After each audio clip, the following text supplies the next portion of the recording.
ओम जयंती मंगला काली भद्रकाली कपालिनी दुर्गा क्षमा शिवा धात्री स्वाहा स्वधा नमोस्तुते। शरणागत दीनार्थ परित्राण परायणे सर्वसार्थे हरे देवी नारायणी नमोस्तुते। सर्वमंगल मांगल्ये शिवे सर्वार्थ साधिके शरण्ये त्र्यंबके गौरी नारायणी नमोस्तुते। मित्रों, आज नवरात्र की 9वीं तिथि है।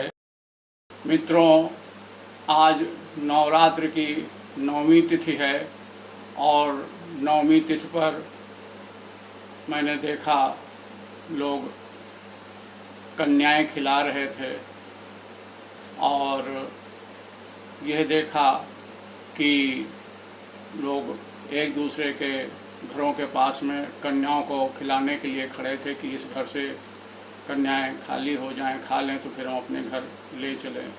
मित्रों, यह देख करके मुझे खुशी भी हुई और कुछ मानसिक कष्ट भी हुआ कि हम एक ओर तो देवी जी को इस तरह मानते हैं और दूसरी तरफ कन्याएं खिलाते हैं और उसके बाद भी हम लोग धार्मिक कार्य करते हुए भी भ्रूण हत्याएं हो रही हैं।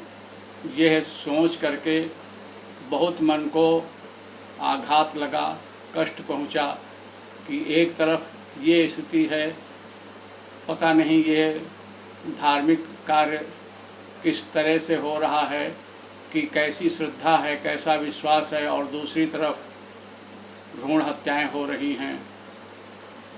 हम किसी अंधविश्वास की बात नहीं कर रहे हैं, न हम इसको कोई बढ़ावा दे रहे हैं, परंतु फिर भी पता नहीं क्यों मन में ऐसी बात आई कि आज भारत जैसे देश में कन्याएं भोजन के लिए ढूंढनी पड़ रही हैं।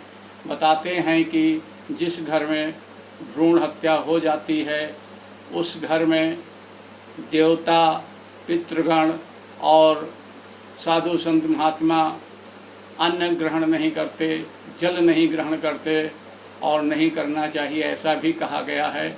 और वह जिस घर में ऐसी स्थिति जानते हैं उस दरवाजे से ही वो लौट जाते हैं। तो हम एक तरफ तो ये कन्याओं को खिला रहे हैं, भोजन करा रहे हैं, और दूसरी तरफ हम ऐसी स्थिति बनाए हुए हैं। हम इस विश्वास पर कैसे क्या करें कुछ समझ में नहीं आता है। अगर विश्वास करते हैं तो मानो तो देव नहीं पत्थर तो हैं ही हैं, और मानो तो मैं बहती गंगा माँ हूँ, न मानो तो बहता पानी। आज हमें आवश्यकता है अपने सद्विचारों को बढ़ाने की, और ईश्वर से हम प्रार्थना करें कि ईश्वर हमको सद्बुद्धि दे कि इस तरह के प्रोग्राम जो भ्रूण हत्या के हैं अधिक से अधिक इन पर ध्यान दे करके और ऐसी स्थिति ना आने पाए, इन्हें बंद किया जाए। आज कन्याओं का पूजन हो रहा है, दूसरी तरफ ऐसी स्थितियां भी रहती हैं।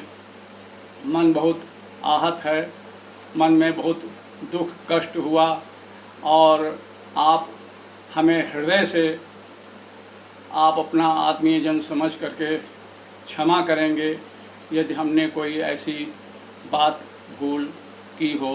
और मैं सोचता रहा बहुत देर तक कि मैं क्या करूं। आखिर एक बात यही समझ में आई कि मैं माँ की शरण में जाऊं। माँ से मैंने प्रार्थना की कि हे माँ, सभी को सद्बुद्धि दो कि भ्रूण हत्याएं न हों, और लोग जो एक घर के पास देखा कि कुंवारी कन्याओं के खाने का इंतजाम हो रहा, खा रही हैं, और कुछ लोग खड़े हैं अपने यहाँ ले जाने के लिए, ऐसी कन्याओं की स्थिति कमियाँ हो रही हैं जो नहीं होनी चाहिए। तो आप लोग ज़्यादा से ज़्यादा इस पर विचार करें और मेरे कहे हुए वाक्यों पर धार्मिक दृष्टिकोण से ध्यान दें। और मैं कोई अंधविश्वास की बात नहीं कर रहा हूँ, ये धर्म की बात है। आप लोग खुद ही समझदार हैं और हमारे इस बात पर ध्यान देंगे, और हृदय से आप सभी लोग हमको क्षमा करेंगे। धन्यवाद।